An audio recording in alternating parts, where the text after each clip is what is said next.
بسم اللہ الرحمن الرحیم۔ یہ سن 2009 یا 10 یا اس کے قریب کی بات ہے۔ انجینئر محمد علی مرزا صاحب کے ساتھ میری ملاقات ہوئی۔ ملاقات اس طرح ہوئی کہ میرے آبائی شہر جہلم میں، میرے آبائی محلے جمیل ٹاؤن میں میری جو ذاتی لائبریری ہے اس میں یہ آئے، اور ان کے ساتھ ان کا ایک وفد تھا، چند نوجوان تھے۔ تو وہ اچانک لائبریری کے اندر داخل ہوئے اور آتے ہی ان کے پاس لیپ ٹاپ تھے اور ان کے اوپر کلپ والے کیمرے تھے، وہ انہوں نے لگا دیے۔ انجینئر صاحب کے ہاتھ میں ایک مسواک تھی جسے وہ بار بار چبا رہے تھے۔ آتے ہی بیٹھ گئے۔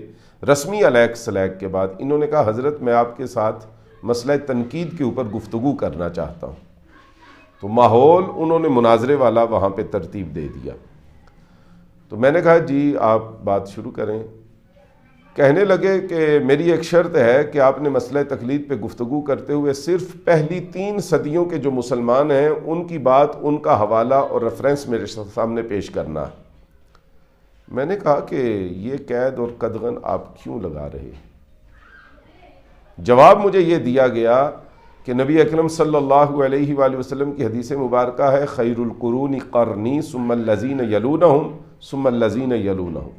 حضور نے فرمایا کہ سب سے بہترین زمانہ میرا زمانہ ہے، پھر میرے بعد والوں کا ہے، پھر ان کے بعد والوں کا ہے۔ انجینئر محمد علی مرزا کا یہ کہنا تھا کہ نبی اکرم صلی اللہ علیہ وآلہ وسلم نے 3 قرن یعنی کہ 3 زمانے بیان کیے، اور قرن سے مراد صدی ہے۔ تو سب سے بہترین صدی وہ ہے جس میں حضور تشریف لائے، کوئی اختلاف نہیں، حدیث مبارکہ ہے۔ اس کے بعد والوں کی جو دوسری صدی ہے، پھر تیسری صدی اس کے بعد والوں کی۔ انہوں نے کہا صرف پہلی 300 سال کے مسلمانوں کی بات کریں، مسئلہ تنقید پہ گفتگو کرنی ہے اور اس قید کے ساتھ کرنی ہے۔ تو میں نے کہا کہ انجینئر صاحب آپ نے بڑی خوبصورت قید لگائی ہے، بڑی حسین قدغن لگائی ہے، اور آپ کی اس قید نے تو مسئلہ تقلید کو جڑ سے ختم کر دیا، اس مسئلے کو حل کر دیا ہے، اب تو کوئی اسے اختلاف کر ہی نہیں سکتا۔ تو ان کی آنکھیں کھل گئیں اور وہ ہکا بکا حیران و ششدر رہ گئے۔ کہنے لگے جی یہ کیسے ہو سکتا ہے؟ میں نے کہا یہ اس طرح ہو سکتا ہے کہ آپ نے پہلے 300 سال کے مسلمانوں کی قید لگائی ہے۔ تو سب سے پہلے ہمارے امام ہیں امام اعظم ابو حنیفہ، وہ 80 ہجری میں کوفہ کے اندر پیدا ہوئے، 150 ہجری میں بغداد کے اندر ان کا وصال ہو گیا، اور جس رات امام اعظم ابو حنیفہ کا وصال ہوا نماز عشاء کے بعد، اسی صبح فجر کے بعد 150 ہجری میں فلسطین کے اندر امام شافعی پیدا ہوئے، اور 204 ہجری میں مصر کے علاقے فسطاط کے اندر امام شافعی کا وصال ہو گیا۔ اس کے بعد امام مالک ہیں، 93 ہجری میں مدینہ منورہ میں پیدا ہوئے، 179 ہجری میں مدینہ منورہ میں ہی وہ وصال فرما گئے، انہیں امام مدینہ منورہ کہا جاتا ہے۔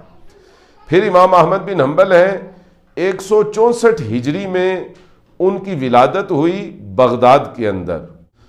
اس کے بعد 241 ہجری میں بغداد کے اندر ہی ان کا وصال ہو گیا۔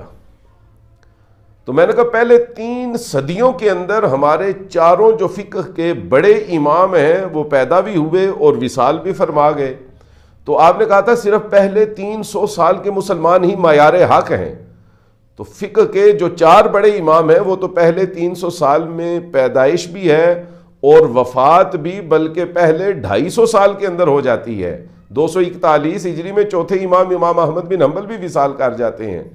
تو جو آپ نے معیار بنایا ہے اس کے مطابق تو چاروں امام برحق ہیں، ان میں سے جس کی بھی تقلید کر لی جائے وہ بندہ صحیح رستے کے اوپر ہے۔ تو آپ نے جو پابندی لگائی ہے اس کے مطابق تو مسئلہ تقلید ہے وہ سارے کا سارا حل ہو گیا۔ میں نے کہا اس کا مطلب یہ ہے کہ چاروں امام برحق ہیں، بس پیالے مختلف میں ہیں، پانی بیچ میں سے ایک ہی ہے، اور وہ پانی اس ہستی کا آ رہا ہے جسے ساقی کوثر کہا جاتا ہے۔ تو چاروں میں سے جس کی بھی کوئی تقلید کرتا ہے تو سمجھ لیں کہ وہ سنت رسول کے اوپر ہی چل رہا ہے، کیونکہ برتن مختلف ہے، بیچ میں پانی ایک ہے۔ تو میری بات سن کے ان کی حیرت کی کوئی انتہا نہ رہی، اور ان کے پسینے چھوٹ گئے اور گھبراہٹ ان کے اوپر طاری ہو گئی، اور انہوں نے فوراً اپنی چیزیں سمیٹیں اور وہاں سے چلتے بنے۔ پڑا فلک کو دل جلوں سے کام نہیں، جلا کے راکھ نہ کر دوں تو داغ نام نہیں، اب نہ خنجر اٹھے گا نہ تلوار ان سے، یہ بازو میرے آزمائے ہوئے ہیں۔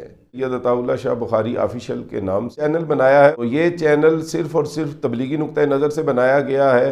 آپ سے گزارش ہے اس چینل کو سبسکرائب کریں اور بیل آئیکن کا بٹن دبائیں تاکہ آپ کے پاس نوٹیفیکیشن بھی آتے رہیں. سوالات وغیرہ کمنٹس کے اندر بھیجیں، آپ کے سوالات پڑھے جائیں گے، ان کے جوابات دیے جائیں گے. اللہ آپ کو جزائے خیر عطا